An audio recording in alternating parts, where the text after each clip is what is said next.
Hello, నమస్కారం అండి. Welcome back to Achyuta foods. ఈరోజు మన ఛానల్లో పన్నీర్ క్యాప్సికమ్ కర్రీ చేసి చూపించబోతున్నానండి. ఈ కర్రీ పుల్కాలోకే కాదు, అన్నంలో కూడా చాలా బాగుంటుంది. మీ ఇంటికి చుట్టాలు కానీ ఫ్రెండ్స్ కానీ ఎప్పుడైనా వస్తే చాలా ఈజీగా, సింపుల్గా, తక్కువ టైంలో టేస్టీగా చేసి పెట్టేయచ్చండి. మరి ఇంకెందుకు ఆలస్యం, రెసిపీలోకి వెళ్ళిపోదాము. ముందుగా ఈ కర్రీ కోసం నేను ఇక్కడ 3 క్యాప్సికమ్ని తీసుకున్నానండి. పెద్దవి తీసుకున్నాను. వీటిని శుభ్రంగా కడుక్కొని చిన్న ముక్కలుగా కట్ చేసేసుకుందాము. అలాగే మనం ప్యాన్ పెట్టుకొని ఆయిల్ వేసుకోవాలి. అందులో మనం ముందుగా కట్ చేసుకున్న క్యాప్సికమ్ ముక్కలన్నిటిని ప్యాన్లో వేసి ఒకసారి ఫ్రై చేయండి. అలాగే ఈ గ్రేవీ కోసం నేను ఇక్కడ 2 పెద్ద సైజు ఉల్లిపాయలు, 3 టమాటోలు తీసుకున్నాను. వీటిని కూడా చిన్న ముక్కలుగా కట్ చేసుకోవాలి.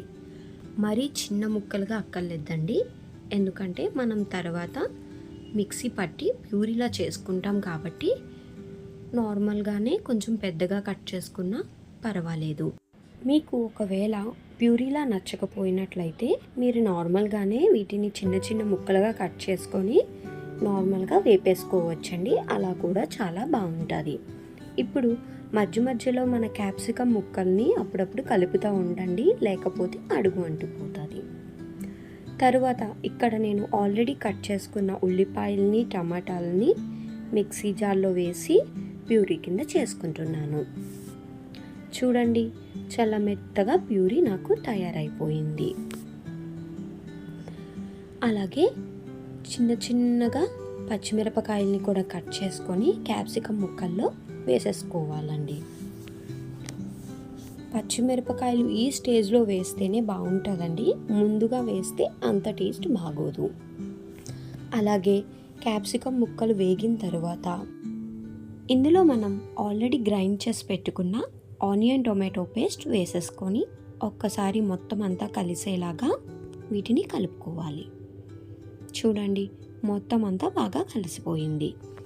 ఇప్పుడు ఇందులో 1 టేబుల్ స్పూన్ అల్లం వెల్లుల్లిపాయ పేస్ట్ వేసుకొని దీనిని ఒక 2-3 నిమిషాలు బాగా ఫ్రై చేసుకుందాం. అల్లం వెల్లుల్లిపాయ పేస్ట్ వేసేసరికి స్మెల్ చాలా బాగా వస్తుందండి. మనం బయట కొన్న వాటితో అయితే స్మెల్ ఇంత బాగుండదండి. మనం ఇంట్లో చేసుకున్నాం కాబట్టి స్మెల్ చాలా బాగుంది. 2-3 నిమిషాలు వేగిపోయిన తర్వాత ఇందులో నేను 1 స్పూన్ మసాలా పౌడర్, 1 స్పూన్ కారం వేసుకున్నానండి.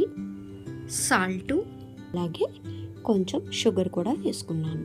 షుగర్ వేసుకోవడం వల్ల టేస్ట్ ఇంకా బాగా పెరుగుతుంది. సో వీటిని అన్నిటిని కూడా మనం బాగా మిక్స్ చేసేద్దాము.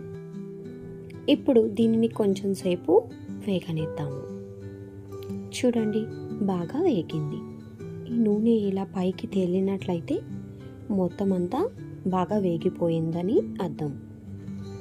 ఇప్పుడు మనం దీనిలో కొద్దిగా వాటర్ వేసుకుందాం, ఎందుకంటే మనం గ్రేవీలా చేస్తున్నాం కాబట్టి వాటర్ వేస్తే మనకి గ్రేవీలాగా బాగా వస్తుంది.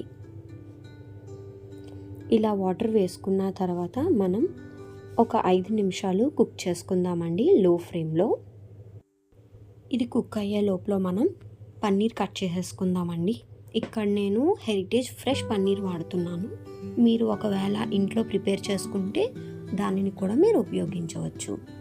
ఇక్కడ నేను 200 గ్రామ్స్ పన్నీర్ తీసుకున్నానండి. ఒకవేళ మీకు ఎక్కువ పన్నీర్ కావాలన్నా మీరు కొంచెం ఎక్కువ తీసుకొని కట్ చేసుకొని వేసుకోండి. వీటిని చిన్న ముక్కలుగా కట్ చేసుకుంటున్నాను. మరీ చిన్నగా కట్ చేసుకోకండి, కొంచెం మీడియం సైజులో కట్ చేసుకుంటే టేస్ట్ చాలా బాగుంటుంది. చూడండి, ఇక్కడ నేను పన్నీర్ మొత్తం కట్ చేసేసుకున్నాను. ఇప్పుడు మనం కట్ చేసుకున్న పన్నీర్ ముక్కలన్నిటిని కూడా మన గ్రేవీలో వేసేసుకొని బాగా ఒకసారి మొత్తం అంతా కలిపేసుకుందాం. ఇప్పుడు ఇందులోనే 1/2 టేబుల్ స్పూన్ గరం మసాలా వేద్దామండి. గరం మసాలా వేసిన తర్వాత కూడా ఒక్కసారి మళ్ళీ మొత్తం అంతా కలుపుకుందాం. అలాగే ఇందులో కసూరి మేతిని కూడా కొంచెం క్రష్ చేసుకొని వేసుకుందామండి. కసూరి మేతి లేకపోతే మీరు స్కిప్ చేసేయండి. కసూరి మేతి వేయడం వల్ల స్మెల్, టేస్ట్ కూడా చాలా చాలా బాగుంటుంది. ఇప్పుడు మూతతో కవర్ చేసేసి ఒక 5 మినిట్స్ లో ఫ్లేమ్లో మనం మగ్గిద్దామండి. అంతే, ఎంతో రుచికరమైన, ఎంతో ఈజీగా చేసుకొని పన్నీర్ క్యాప్సికమ్ కర్రీ రెడీ అయిపోయిందండి. ఈ వీడియో కానీ మీకు నచ్చినట్లయితే లైక్ చేయండి, షేర్ చేయండి, సబ్స్క్రైబ్ చేయండి. మీకు నోటిఫికేషన్స్ అన్నీ రావాలంటే బెల్ ఐకాన్ని ప్రెస్ చేయండి. Thank you.